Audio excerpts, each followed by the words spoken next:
The ego exists in a world of imagination. In the same way that when you go to a movie, what you see happening in the movie does not come out of the movie.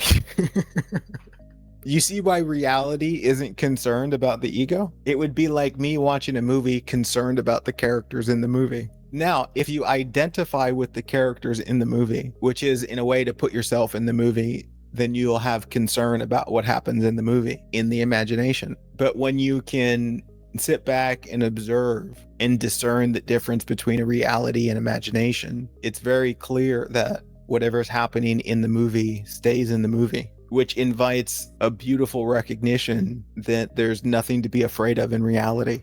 If there's the ego that is determined to be real, which is what happens when it's believed to be real. So it's not necessarily that the ego is doing this on its own. It's actually being fueled. It's being fueled by an assumption, a misunderstanding, which makes perfect sense. What exists beyond the ego? Who are you if you're not the ego? What I invite us to recognize in this moment is that all of the words that I'm using to communicate are products of the imagination.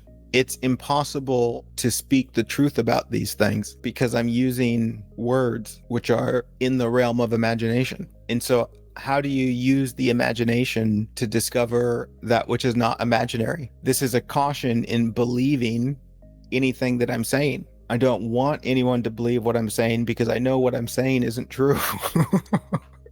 I'm seeing what's true and I'm playfully using words as an attempt to point to what's true. But if you stay in the realm of imagination, which is effectively to cling to my words, to believe or not believe my words, it misses the point entirely. And as I speak, some people will go, oh, I see that. And it's not something that you see in the imagination. You see it in your experience before the mind even comments on it.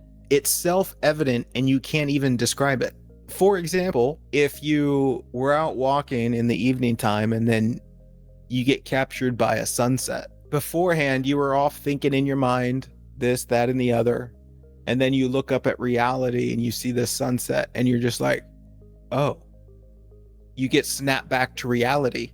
And you can tell somebody, yeah, I'm seeing a sunset and it's beautiful. But does that statement really describe the experience? Does that touch upon the reality of what you're actually seeing? No, you can't actually communicate it. You can tell a story, you can paint a picture, but no matter what is created from the mind, it'll only be a representation of something that is a million times more magnificent than what you say about it, which is the beauty of discovering what you really are. You won't be able to say, but you'll see.